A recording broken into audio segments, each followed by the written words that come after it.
Pessoal, nessa aula nós vamos falar sobre as tabelas hash. A tabela hash é uma estrutura de dados em que um ou mais elementos podem ser acessados, né, em θ de 1.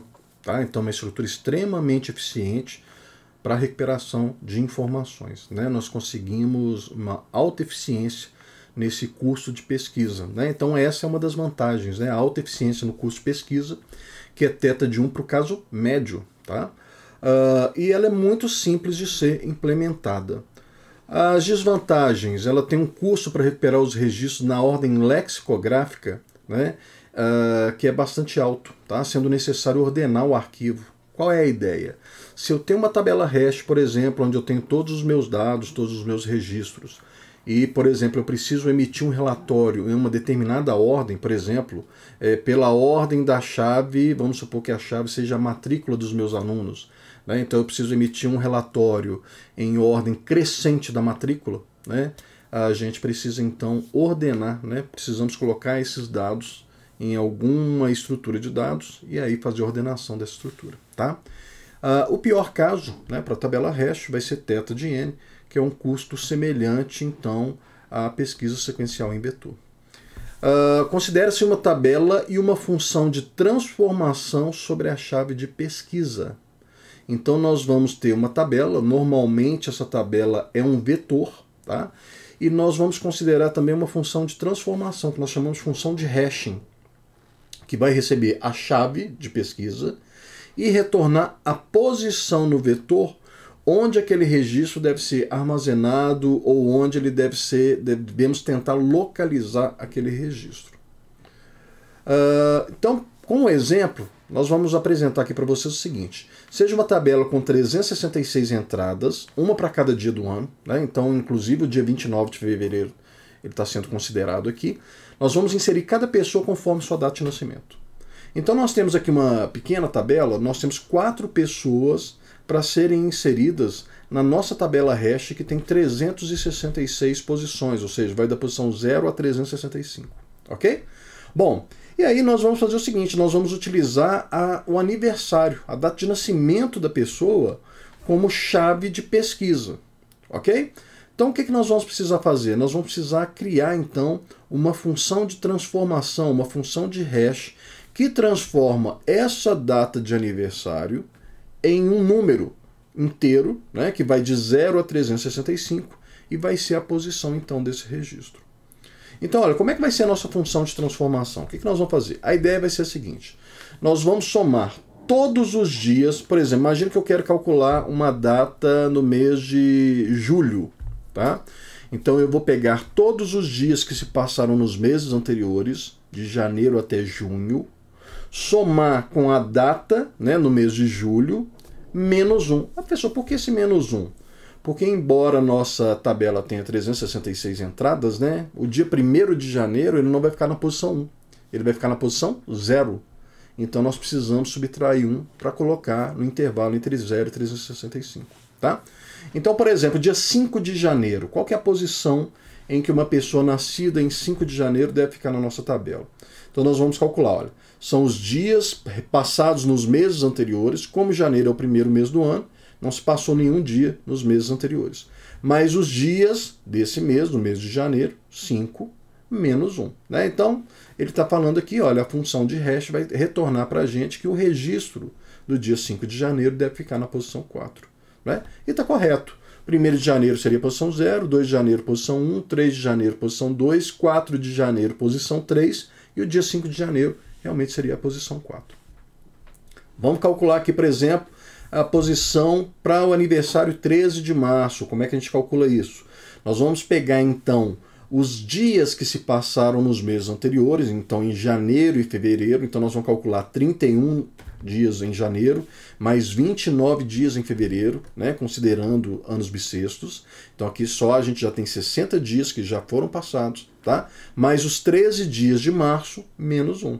Calculando dessa forma, a gente tem que a pessoa que nasceu no dia 13 de março vai ficar na nossa tabela na posição 72. 26 de maio, como é que nós vamos calcular isso? Então são os dias que se passaram até abril, os 31 dias de janeiro, 29 de fevereiro, 31 dias em março e 30 dias em abril, mais os 26 dias de maio menos 1. E aí, calculando isso aqui, nós temos, então, que a pessoa que nasceu no dia 26 de maio vai ficar na posição 146. Por fim, aqui um último exemplo, né? A pessoa que nasceu no dia 13 de setembro, qual que vai ser a posição dela na nossa tabela? A gente pega, então, todos os dias, desde o mês de janeiro até o mês de agosto, ok? Então, todos os dias que já passaram, mais os 13 dias de setembro, menos 1. E aí nós temos, então, que uma pessoa nascida, né, no dia 13 de setembro vai ocupar a posição 256 da nossa tabela hash. Ok? Bom, a implementação aqui vai ser bastante simples, né? Nós temos aqui uma série de ifs encadeados, né, onde nós testamos cada mês. Então, primeira coisa, a gente vai testar se essa data é uma data inválida. Se essa data for inválida, vai ser levantada uma exceção. Tá? Caso não seja uma data inválida, então nós vamos fazer o cálculo, né? Então, olha, se o mês for igual a 1, nós vamos pegar o dia, né, de janeiro. A gente tem 0 dias anteriores, então não precisa ser calculado, menos 1. Se o mês for igual a 2, como é que calcula? Os 31 dias de janeiro mais o dia de fevereiro, menos 1. Se o mês for 3, nós calculamos então 60 dias, né, os 31 de janeiro, mais os 29 de fevereiro, dá 60, mais os dias, né, do mês de março, menos 1. E assim por diante. E aí nós retornamos, então, essa resposta com a posição onde aquele registro deve ficar. Ok? Então, voltando ao nosso exemplo, por exemplo, 5 de janeiro, nós passamos a data 5 de janeiro para a função de hash e ela retorna para a gente que 5 de janeiro deve ficar na posição 4. Então, nós vamos vir aqui na posição 4 da nossa tabela hash e inserir os dados do Paulo. Tá?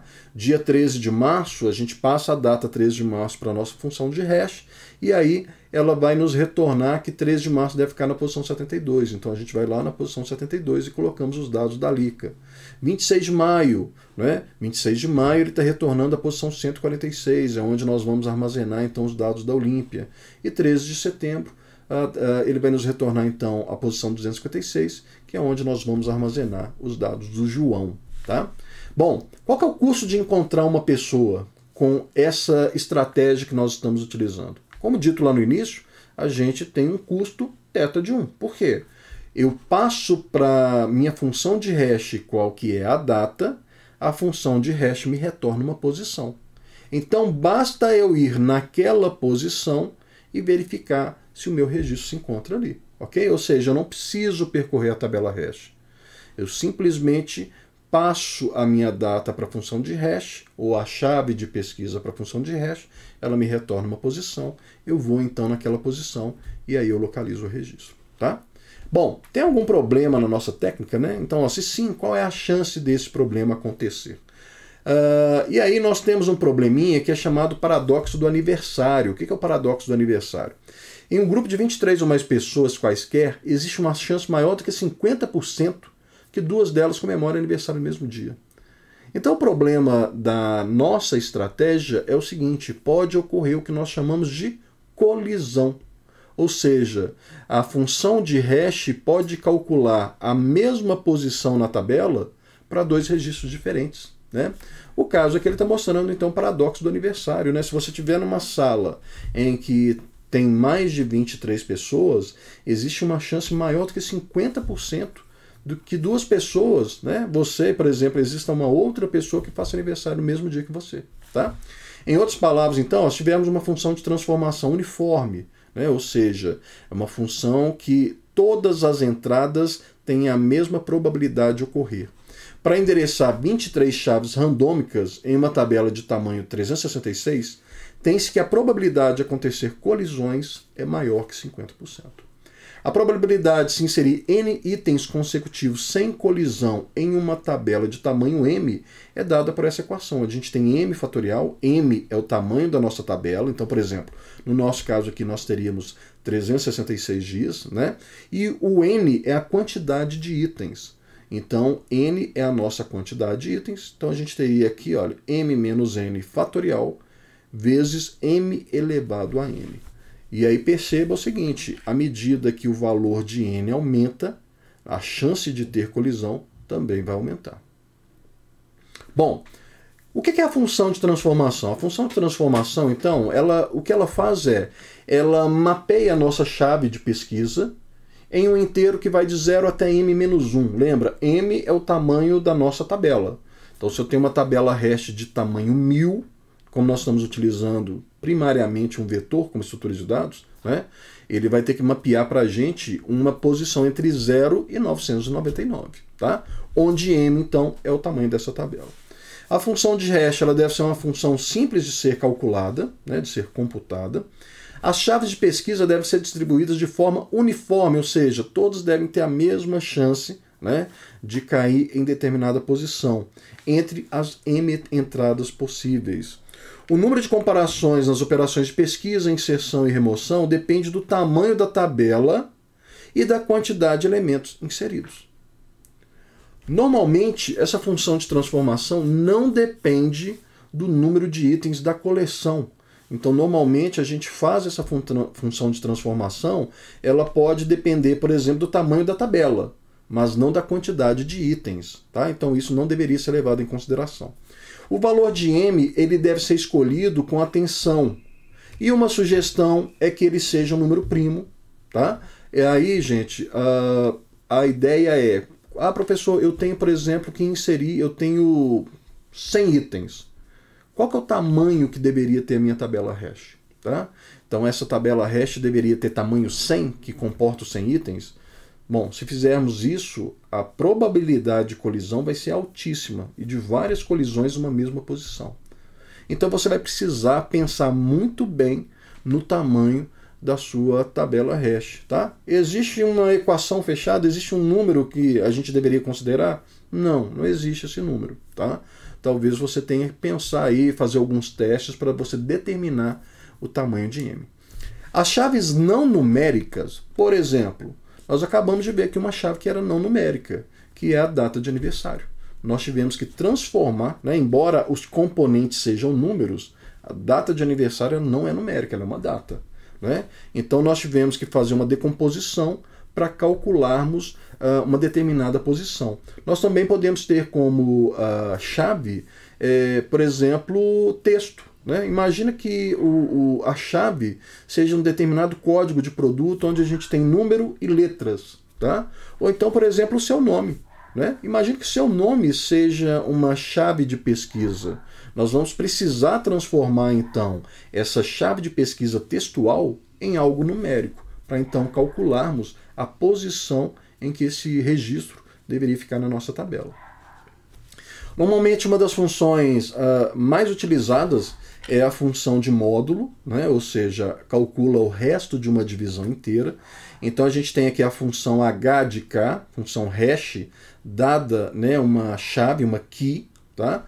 E aí nós calculamos aqui dividido pelo tamanho da nossa tabela. Tá? Então, onde k, aqui nesse caso, por exemplo, se nós estivermos trabalhando com um nome, por exemplo, uma boa ideia seria o seguinte, que o k fosse o somatório do código ASCII2 de todos os caracteres e m o tamanho da tabela. Então, por exemplo, se nós pegarmos o meu nome, Rodrigo, né, como é que eu poderia calcular, então, uma posição onde o Rodrigo deveria ficar na tabela hash? Tá? Nós vamos transformar Rodrigo em número. E uma boa alternativa, uma alternativa bastante simples, é pegar, então, cada um dos caracteres que formam a palavra Rodrigo, pegarmos o equivalente em ASCII2 a cada um desses caracteres, somar, tá? E aí, então, nós calculamos o hash para esse somatório, né?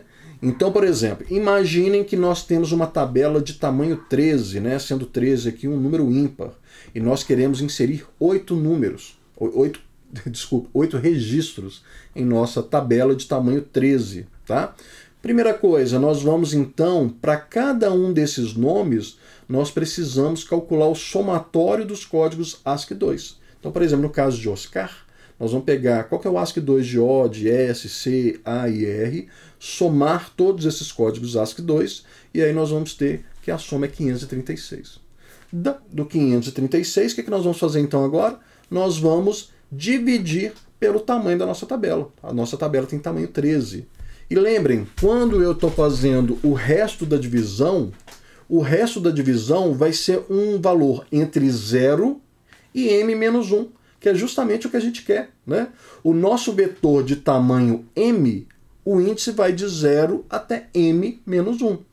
Se eu faço a divisão utilizando, né, o operador de resto, e se eu divido por m, ele já vai me dar como resultado algo entre 0 e m menos 1. Então casa perfeitamente com o que a gente quer, tá? Então aqui, olha, para cada uma dessas palavras foi feito esse processo. Calcular o somatório dos códigos ASCII 2, dividir por 13, e aí nós temos aqui então, olha, o retorno da função de hash. Em qual posição da tabela hash cada um desses registros deveriam ser então inseridos, tá? Ou então pesquisados. Então, por exemplo, o Oscar vai ficar na posição 3, o Bosco na posição 1, a Elisa na posição 6, a Maia na posição 8, o Lúcio fica na posição 7, o Paulo na 12, a Sofia na 10 e o Sérgio, olha que interessante, o Sérgio também vai ficar na 12. Tá? Então nós temos aqui o que nós chamamos de colisão, que é quando a função de hash nos retorna, vejam que ela foi bem distribuída, né? Em 8 registros, olha, 7 registros tiveram uma posição única, apenas no 8º é que nós tivemos uma colisão. Bom, e aí então, com base nesse retorno da nossa função de hash, a gente pode inserir, pode pesquisar e pode remover um item, né, a partir dessa chave de pesquisa. Então, por exemplo, no nosso caso aqui, né, dos códigos que foram calculados anteriormente, então o Bosco fica na posição 1, o Oscar fica na posição 3, a Elisa fica na posição 6, o Lúcio fica na posição 7, a Maia na posição 8, a Sofia na posição 10 e o Paulo na posição 12, né? Ficou faltando aqui o Sérgio, né? Qual que foi o problema do Sérgio? Quando nós calculamos a hash para Sérgio, ele retornou 12 e a posição 12 já estava ocupada.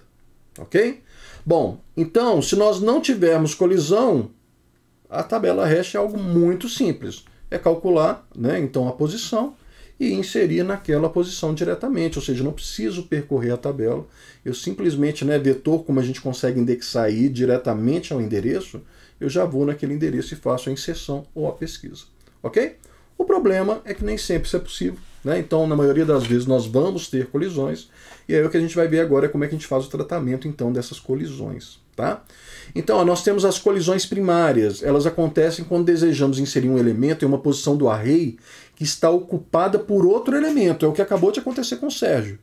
Eu calculei um hash para Sérgio, ele me retornou 12, mas a nossa tabela já estava ocupada na posição 12 com os dados do Paulo, tá?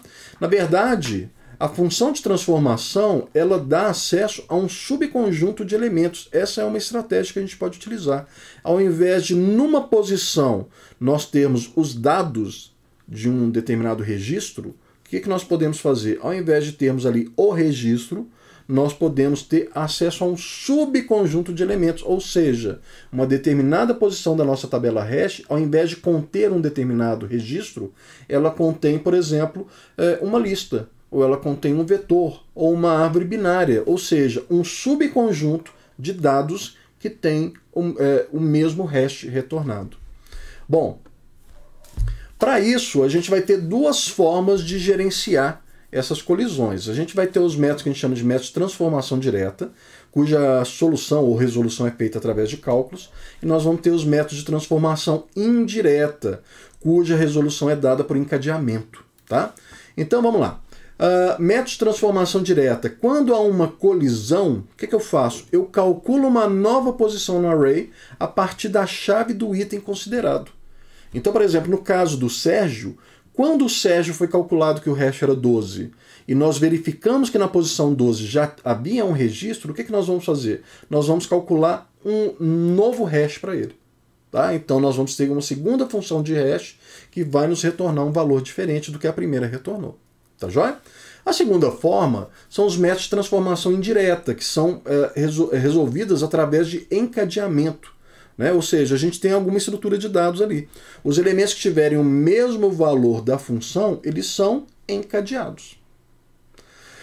Bom, a gente vai ter então aqui, nós vamos ver 4 soluções. Tá? Nós vamos ver a hash direta com área de reserva, ou área de overflow, a hash direta com rehash, a hash indireta com lista flexível simples, E aí, no lugar de lista flexível simples, a gente poderia utilizar qualquer estrutura de dados, tá, gente? Poderia usar um outro vetor, tá? Ah, mas outro vetor poderia gerar problemas. Sim, poderia gerar outros problemas, né? Porque o seu vetor teria um tamanho limitado, né? A lista flexível ela já é dinâmica, então ela poderia crescer e diminuir de tamanho conforme a demanda, tá? Você poderia utilizar uma árvore binária, por exemplo, de pesquisa, né? E uma árvore binária de pesquisa também teria essa vantagem, né? De ser uma estrutura dinâmica. E por fim nós vamos ter uma estrutura aqui que é uma estrutura híbrida, né? Que vocês vão ter alguns exercícios para fazer. Bom, vamos lá. Hash direta com área de reserva. Suponha uma tabela de tamanho 7. Então, toda vez que nós falarmos tabela, na sua cabeça você vai pensar, olha, a tabela hash, normalmente ela é implementada através de um vetor. Então, nós temos um vetor de tamanho 7 com área de reserva igual a 3. Então, o nosso vetor não tem o tamanho, apenas o tamanho 7. Nesse caso aqui, olha, ele tem o tamanho 10. Ok? Tudo em um único vetor. Professor, eu poderia colocar a área de reserva como sendo um vetor à parte? Sim, você poderia, tá? Então, na hora de implementar, você pode, olha, aqui é a minha tabela hash, é um vetor de n posições. Olha, aqui é a minha área de reserva, um segundo vetor com x posições, ok? Bom, nesse caso aqui a estratégia é, nós estamos utilizando então um mesmo vetor de 10 posições, considerando que as 7 primeiras posições são a nossa tabela hash, ou a área principal da nossa tabela, e as outras 3 posições são a área de reserva. E aqui, gente, nós temos então a função de hash, que é aquela função que nós já vimos, né? A função de hash é, eu te dou a minha chave de pesquisa, e aí ele retorna o quê? A chave de pesquisa, né, o resto da divisão pelo tamanho da tabela, né, que é uma das funções de hash mais utilizadas. Então vamos lá, vamos supor então essa tabela e a gente quer inserir agora esses números aqui, olha, do 5 até o 19, utilizando então essa função de hash, que vai ser o x percentual 7. Por que percentual 7, professor? Porque a nossa tabela tem tamanho 7. E aí lembrem-se, quando nós dividirmos por 7, ele vai retornar para a gente um valor entre 0 e 6. Que são justamente, olha, os índices da área principal da nossa tabela, ok? Então vamos lá, vamos inserir o número 5. 5 dividido por 7 dá 0, o resto 5, né? Então o 5 deveria ser inserido na posição 5. O que nós vamos fazer? Nós vamos primeiro verificar se a posição 5 está livre. Ela está livre, né? Então, o que nós vamos fazer? Nós vamos colocar o 5 nessa posição, ok?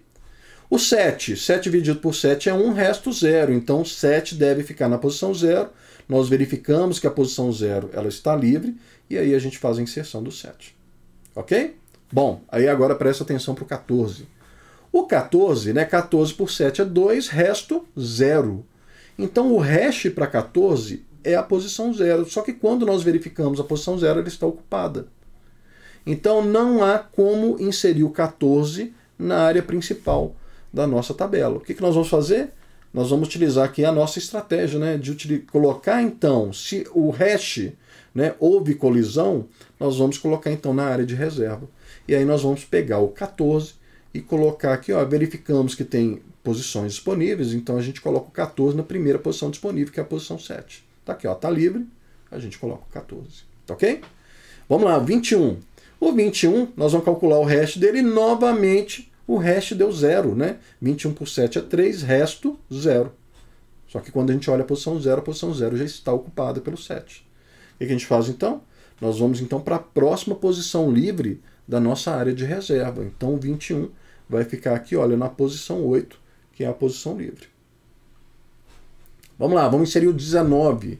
19 por 7 é 2, resto 5.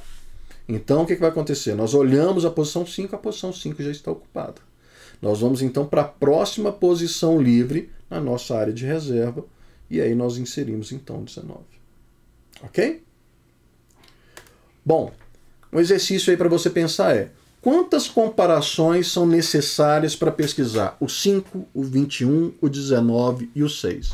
Tá? Vamos supor o 5. Primeira coisa, a gente tem que calcular o hash de 5, e o hash de 5 é 5, né? Vai dar 0, resto 5. Então a gente vai na posição 5 e faz um if aqui para verificar se esse elemento é igual a 5. E aí nós fizemos uma comparação. O 21, por exemplo, para achar o 21, olha o que aconteceu. Nós tivemos então que calcular o hash de 21 é 0. Então a gente vem na posição 0, faz a comparação, ó, já fiz uma comparação e descobri que não era o 7. Tá? Agora, né, para verificar aqui na tabela principal, é θ de 1.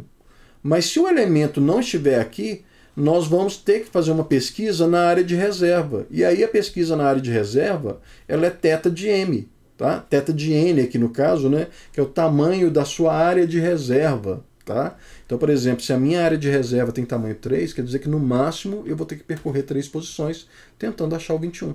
Então a gente começa pela primeira posição, comparo com 14, não é, comparo agora a segunda posição, comparei com 21. Então eu fiz 3 comparações, na posição 0, na 14 e na 21, para encontrar o elemento 21. Tá ok?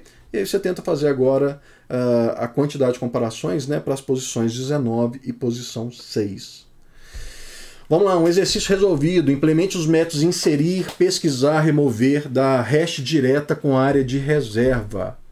Então aqui, olha, nós temos o método de inserção. Dada uma chave X, primeira coisa que a gente vai fazer sempre, independente de qual é o método de inserção, de pesquisa ou de remoção, a primeira coisa que a gente tem que fazer, calcular a tabela hash. Desculpa, calcular a posição do hash. Né?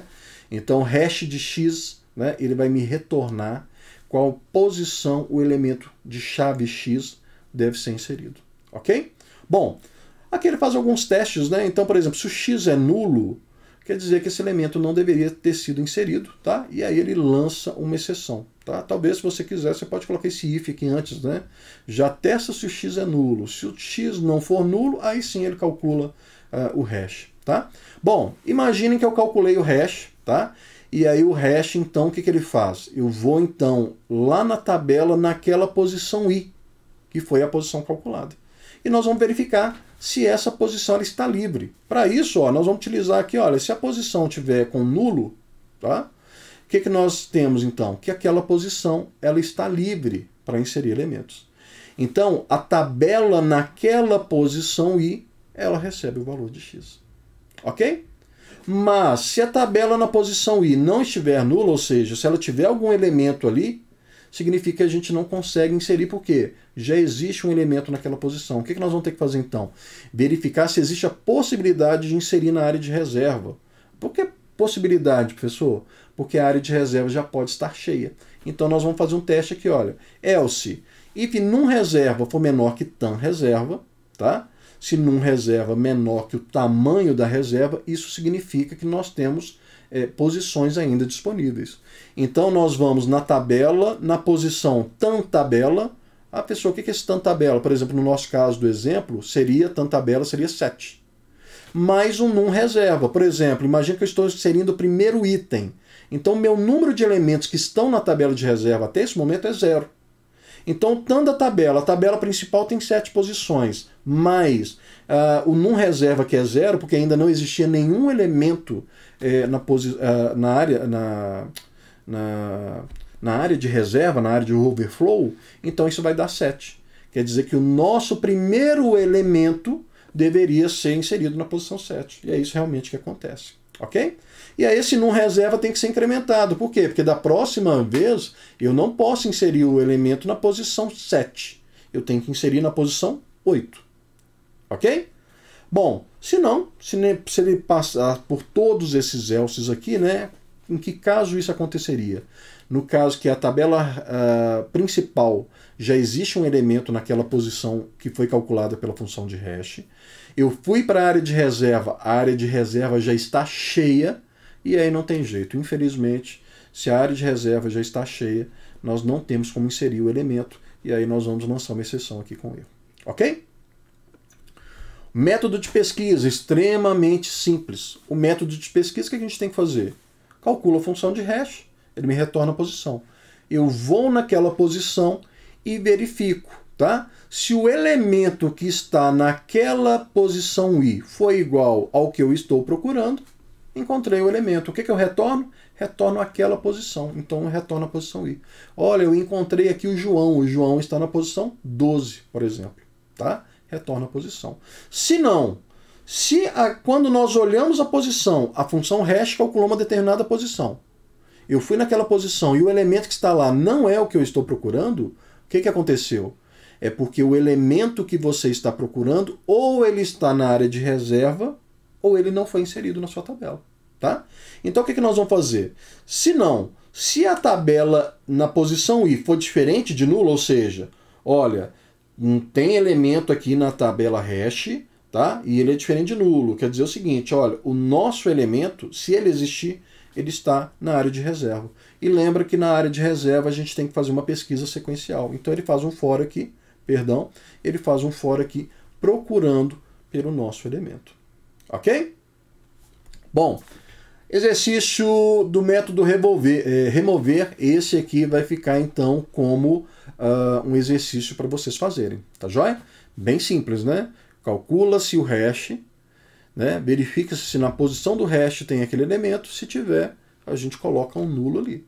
Se não, a gente procura na área de reserva, quando nós encontrarmos o elemento, a gente coloca o nulo naquela posição. Está feita a remoção, tá joia? Bom, qual que é a análise de complexidade desse método que nós vimos agora? Tá? Então, como mostrado pelo Knut no livro dele, né, de 1973, é um clássico da área de computação, The Art of Computer Programming. Tá? Até então nós tínhamos, né, o primeiro lançamento eram 3 volumes, agora ele acabou de lançar o 4º, está lançando o 5º volume e tal. O custo de pesquisa com sucesso, né, nesse caso, é dado por essa equaçãozinha aqui, ó, meio multiplicado por 1 mais 1 dividido por 1 menos alfa, onde esse alfa aqui, olha, é o fator de carregamento da tabela, ou seja, o quanto essa tabela está cheia. Tá? Então o alfa é igual a n dividido por m. É uma razão entre a quantidade de itens e o tamanho da tabela. Então vejam, quanto maior o n, quanto mais o n se aproxima de m, mais esse fator se aproxima de 100%. Ok? A tabela hash direta ela sofre de um mal chamado clustering, tá? Também falado lá pelo Knut no seu livro, no qual o tempo de pesquisa médio aumenta quando a tabela começa a ficar cheia. Tá? Então a tabela começou a encher demais, o tempo de pesquisa começa a aumentar um pouquinho. Segunda forma de nós tratarmos colisões vai ser a hash direta com o rehash. Tá? Então a hash direta com o rehash nós não temos mais a área de reserva, tá? E aí nós temos só a nossa tabela de tamanho 7. E aí nós vamos precisar agora de 2 funções, uma função hash e uma segunda função que é a função rehash, tá? A função hash, né, a função que nós já conhecemos, e aí caso ela retorne uma posição que já está ocupada, a gente lança a mão então da segunda função, ou seja, seria um segundo hash, né, que nós estamos chamando aqui de rehash. Pessoa, e se a segunda posição estiver ocupada, eu posso fazer um rehash, né? Um terceiro hash? Pode, tá? Mas aí você vai ter que avaliar muito bem isso, né? Porque imagina, e se eu tiver 4 colisões, então eu vou precisar ter 4 rehashes, né? Então a coisa começa a ficar... Você precisa pensar bem na sua estratégia, tá? Aqui no caso, o que nós fizemos para a função de hash? A função clássica, né? Onde eu divido a chave pelo tamanho da tabela e pego o resto, tá? E no rehash, a ideia aqui, né, é o seguinte, quem fez essa função pensou o seguinte, olha, se a posição do hash estiver ocupada, eu tento colocar o elemento na segunda na posição logo a seguir, tá? Então ele criou um rehash aqui que eu incremento aqui o valor de x passado por parâmetro, tá? Então o parâmetro x ele é incrementado em uma unidade e aí ele divide pelo tamanho da tabela, tá? Com isso, o que acontece? Quando ele faz isso, nós vamos para a posição seguinte. Então, se o hash tinha dado posição 0, o rehash vai dar posição 1. Se o hash tinha dado posição, por exemplo, posição 5, o rehash vai dar posição 6. Se o hash deu posição 6, tá? O rehash vai dar o quê? Vai dar a posição 0. Então, dessa maneira, né, nós temos sempre a possibilidade de inserir na posição seguinte. Tá joia? Então vamos fazer aqui o mesmo exercício que nós fizemos anteriormente, né? Inserir esses números aqui, olha, do 5 até 1. Então vamos lá. O 5, a gente calcula o hash de 5, ele deu 5 mesmo, a posição 5 está livre, então a gente faz a inserção do 5. O 7 dividido por 7 dá 1, resto 0, então a posição 0 está livre, a gente faz a inserção do 7. Ok? 14, o 14 ele dividido por 7 é 2, resto 0, a gente então insere o 14, A gente verifica que a posição 0 ela está ocupada, então é calculado o rehash. Então 14 nós vamos fazer um incremento nele, ele vai virar 15. 15 dividido por 2 é 7, resto 1. Nós verificamos então a posição 1 ela está livre, e aí a gente faz a inserção do 14. Ok? 21. 21, o hash de 21 é 0, né? 21 dividido por 7 é 3, resto 0. Mas a posição 0 já está ocupada. Então o que a gente faz? Calcula o rehash. O rehash de 21, o que ele vai fazer? Ele vai incrementar 21, vai virar 22. 22 por 7 dá 3, resto 1. Só que quando a gente verifica a posição 1, a posição 1 também está ocupada. Então, nesse caso, infelizmente, não houve possibilidade de inserir o 21. O 19, calcula o resto 19. 19 por 7 é 2, resto 5. Nós verificamos a posição 5, a posição 5 já está ocupada com o número 5. Então, a gente faz o rehash. Nós calculamos, então, olha, incrementa o 19, virou 20. 20 dividido por 7 é 2, resto 6. Nós verificamos a posição 6 e a posição 6 ela está livre, então a gente coloca o 19. Ok? Por fim, vamos tentar inserir o 1. Né? E aí o hash de 1 dividido por 7 é 0, resto 1. E aí é interessante, né? A posição 1 ela está ocupada por um número cujo hash, né, o hash original, ele não era 1, ele era 0. Ele ocupa essa posição aqui por causa do rehash. Tá? E aí o que acontece? Nós não conseguimos colocar um que realmente tinha hash 1, né? E aí nós vamos ter que calcular o rehash para ele. Tá? Então a gente vai incrementar 1, 1 mais vai ser 2, né? 2 dividido por 7 é 0, resto 2, a posição 2 está livre. E a gente consegue então fazer a inserção do 1. Ok? Bom, aqui no exercício vocês vão fazer a mesma ideia que nós já tínhamos feito anteriormente, que é contar quantas posições são necessárias, né, para achar cada um desses elementos. Ok? Exercício, né, vocês vão implementar então o hash com rehash, né, atributos e métodos, construtor, inserir, pesquisar e remover. Tá?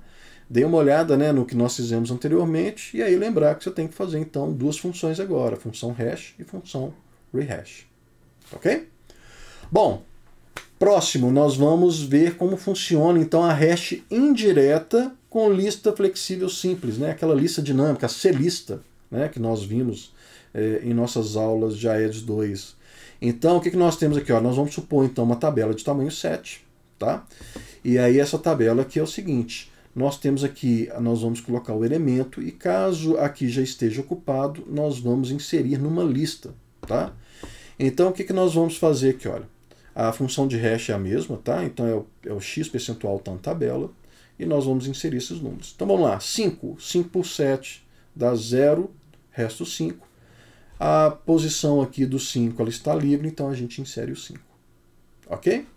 O 7. 7 dividido por 7 é 1, resto 0. Então nós vamos na posição 0, ela está livre, a gente consegue fazer a inserção do 7. Agora, quando a gente tem aqui o 14, aí já a coisa muda de figura. Por quê? 14 dividido por 7 é 2, resto 0. Na posição 0, ela já está ocupada, então a gente não consegue colocar aqui na tabela. Tá? O que a gente faz então? A gente vem para a lista e manda inserir esse número 14 aqui. Ó. Então esse 14, aqui, ó, ele fica encadeado aqui na posição 0. Então vejam agora que a posição 0 ela não dá acesso a um elemento, mas a um conjunto de elementos cujo hash é 0. O 21, lembrem que o 21, né, no rehash, ele ficou de fora, ele não conseguiu ser inserido. Né? Lá na tabela com área de reserva, ele conseguiu ser inserido, mas ele já era o segundo número da nossa área de reserva. Agora, olha o que vai acontecer. 21 dividido por 7 é 3, resto 0. A posição 0 já está ocupada, então a gente manda inserir na nossa lista. Tá? Inseriu, está aqui o 21. 19. 19 por 7 é 2, resto 5. Nós vamos aqui na posição 5, a posição 5 já está ocupada. Então a gente insere o 19 na nossa lista. Por fim, o 3. 3 dividido por 7 é 0, resto 3. Nós vamos à posição 3, ela está livre, então a gente faz a inserção do 3 aqui. Ok?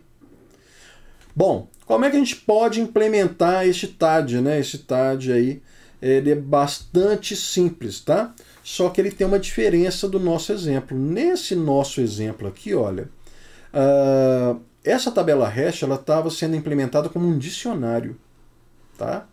Então nós temos aqui, olha, por exemplo, a posição 0, a gente tem aqui um elemento, tá? Ou então poderia ser uma lista, por exemplo, né, com duas partes. Uma primeira parte onde a gente coloca um número, numa segunda parte, se eu não conseguir colocar o número aqui, eu coloco dentro da lista. Tá? Então cada posição aqui poderia...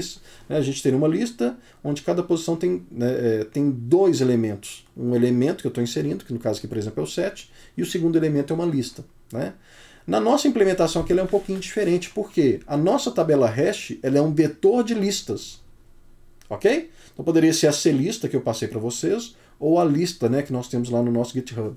Tá? Então a tabela ela é um vetor de listas. Então essa é a diferença. Tá? Quando você insere, você já chama o método de inserir da lista. Então como é que vai funcionar isso? Olha, a nossa construtora, né, aqui olha, a construtora hash, o que ela faz? Ela recebe o tamanho da nossa tabela e cria um vetor daquele tamanho. Aqui ela está instanciando o nosso vetor. Aqui nós só declaramos o vetor, falamos que o vetor tabela é um vetor de listas. Aqui agora, quando eu sei já o tamanho da minha tabela hash, aí sim eu consigo fazer então a instanciação dessa minha tabela. Então eu crio aqui, ó, new lista de m. Se o meu m, por exemplo, é 7, então eu estou criando um vetor de listas de 7 posições. Eu estou instanciando, ok? Bom, esse vetor está criado, só que o que acontece? Cada posição é uma lista, só que essa lista não está criada. Né? Então o que a gente precisa fazer? Nós precisamos instanciar essas listas. Cada posição do nosso vetor tem uma lista. Nós precisamos então passar por todas as posições de 0 até m-1, fazendo o quê? Tabela na posição i, ou seja, eu estou pegando o vetor na posição 0, depois o vetor na posição 1, vetor na posição 2, até a última posição, que seria a posição m-1, e fazendo o quê? Instanciando então uma lista flexível. Ok? Método de inserção. Aí, gente, é extremamente simples fazer inserção nessa nossa tabela hash, porque nós estamos utilizando aqui uma lista. Aí vocês vão só lembrar uma coisa que eu falei anteriormente, tá? Precisa necessariamente tem que ser uma lista? Não. Poderia ser qualquer estrutura dinâmica, poderia ser uma fila, tá? Poderia ser uma árvore binária, tá? Dentro da hash, você poderia ter inclusive outra hash. Uma hash implementada de uma outra forma diferente, tá? Então você pode utilizar aqui, olha, o que você quiser, tá? Então a inserção é muito simples. Eu passo a chave x, tá? Pesquiso se o x já existe, porque se o elemento já existe, eu não posso fazer a inserção dele. Ele já está inserido. E isso aqui é uma chave de pesquisa, né? Então não há duplicidade. Se não, o que nós vamos fazer? Isso aqui é muito interessante. Vamos lá. Hash de x. O que hash de x me retorna? A posição calculada para aquela chave x. Ele me retorna, então, uma posição. Fala assim, olha, para esse elemento, ele deveria estar inserido na posição tal. Ele vai me retornar, então, qual é essa posição. Nós vamos, então, na nossa tabela, lembra que a nossa tabela é um vetor? Nós vamos nessa posição retornada por hash de x. E o que nós temos nessa posição? Uma lista que foi instanciada aqui, olha, new lista. Então, cada posição tem uma lista.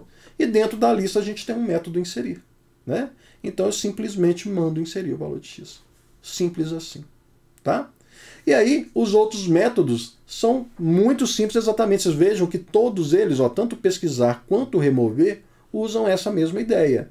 Eu calculo o hash de x, vou na tabela naquela posição retornada, e a tabela ela é um vetor de listas. Logo, ela vai me retornar qual que é a lista armazenada naquela posição retornada pela função de hash.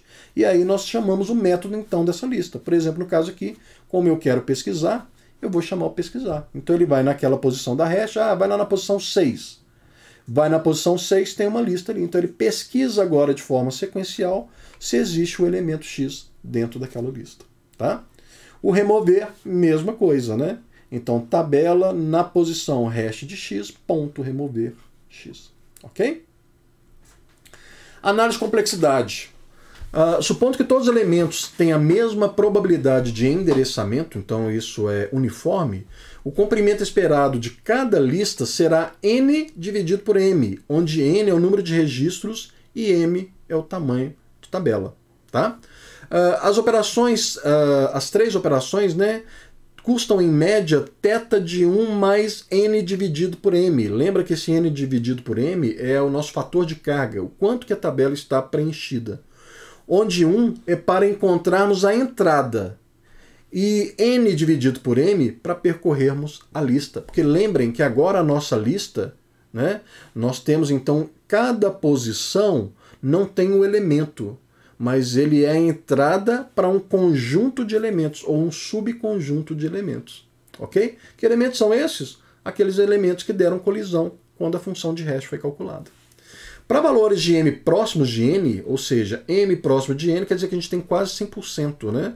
O tempo se torna constante, ou seja, independente de n. Tá? Bom, por fim a gente vai falar da estrutura híbrida, vai ser um exercício que vocês devem tentar fazer, tá joia? Que é o seguinte, olha, faça os métodos de inserir, pesquisar, mostrar e remover na estrutura abaixo. Ela é composta pela tabela hash T1 com área de reserva. Então nós temos aqui o T1 com uma área de reserva. E essa área de reserva T2, ela é virtual. Ah, por que é virtual, professor? Porque, na verdade, ela endereça outras estruturas de dados. Veja que aqui, olha, está endereçando uma outra tabela hash. A posição 1 aqui, olha, está endereçando uma lista. E a posição 2, ela está endereçando aqui uma árvore binária. Tá joia? Então, por isso que ela é virtual. Bom, a T3, ela é uma hash com rehash. Então vejam que essa árvore híbrida aqui, na verdade, é um exercício que está utilizando todas as estruturas que vocês já viram. Né? A gente tem hash aqui com estrutura com área de reserva, que endereça para um hash com rehash, e aí vocês vão ver que esse hash com rehash ele também tem área de reserva. Tá? E na área de reserva dele, o que ele tem então aqui como ponteiro? Olha, ele aponta para uma árvore binária. Tá? Então a T3 é uma hash com rehash e com uma árvore binária em sua área de reserva. Considere que os métodos de hash e rehash estão implementados. Tá? Você pode utilizar, por exemplo, aqueles métodos que nós vimos anteriormente. Use as classes de lista e árvore apresentadas, ou seja, você não precisa criar a lista, você não precisa criar a árvore. Você já tem a lista pronta, você já cria, né? Nós já temos essa classe pronta. Você já tem a classe árvore binária pronta, então você vai utilizar essas classes já prontas. Ok? Bom, aqui uma variação desse exercício é refazer esse mesmo exercício, mas sem usar as classes de lista e de árvore. Esse aqui dá mais trabalho, evidentemente. Tá?